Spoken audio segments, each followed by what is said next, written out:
There's a song that you guys wrote that's inside that Billy in there with George Jones. The Billy Sherrill world. And that's It's the good to Grand call it Tour. that, The Grand Tour. He's deserving of that.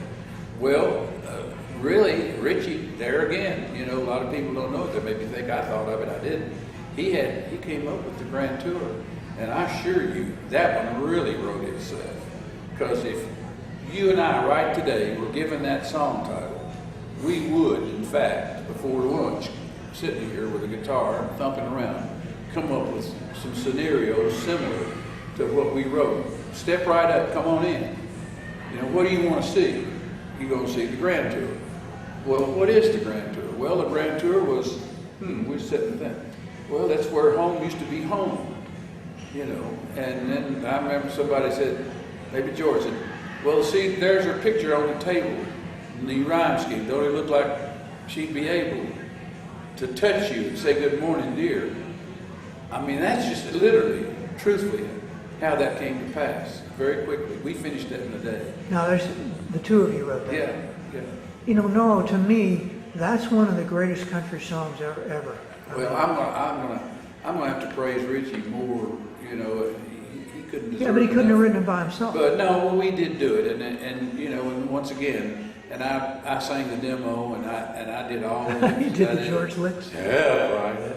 You know. Do a little bit more there, dude. Like to take the grand. You know, and I'm exaggerating. Yeah. That's just, you know, a good impersonation is an exaggeration because I can't sound like him. But I did do that. We did do that, and we got a big joy out of doing it.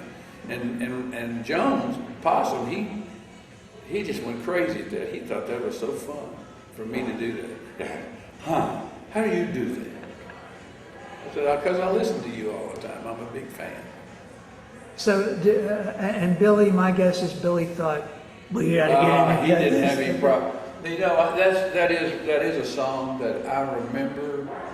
I remember going to the Grand Ole Opry with Freddie Willard, who the Roadmaster, who I thought was a big star, going to be a big star, and he did do well.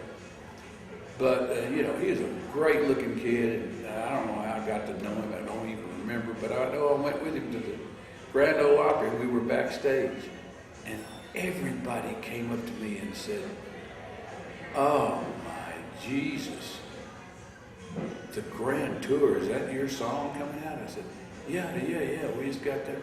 And I left that place knowing we had a monster. I've often wondered if, because I was personally brought up in Gregorian chant. There's not much call for that here in Nashville. But I've often wondered if the majority, at that time, and I think now, the majority of people who love country music have a gospel background of church. No question about it. And I'm wondering if the musical approach to the Grand Tour, and you've seen a picture of Me Without You, spoke to those ears. Absolutely. Big time. Big time. Absolutely did. No question about that. A lot of that, well, gospel music has always rubbed off on me, and certainly did George. And you know, we became big fans of Jones, and a lot of that was brought about by our acquaintanceship with Tammy, and then got closer to him. But you know, that grew on me really quickly. As I told you, I came down here, I had to learn about country music. What is country music? What is a country song? You know? And once you hung around him and heard him sing and he got into your system, it'd drive you crazy, you know? And we were able to mimic, we literally were able to mimic that. We understood kind of what he could hear, what he did hear, and figured out his style. I certainly did, you know. You could give me a song today and say, okay, do this like George, and I'd bet you anything I'll come close to some of the tricks, not tricks, but how he manipulates a song. I can come close. And going back to that synergy thing, the proximity, you also, when Billy sent out the call, Tammy's cutting. We got busy. We don't have anything. You knew. I mean, I would feel the same way. Yeah. You must have known that your chances of going in there with 2 or 3 guys, something good was going to happen. Well, we knew we had to come up with something good because he made it tough on us. I mean, he did. He made it rough. We lost out many, many times. But you know, you could tell.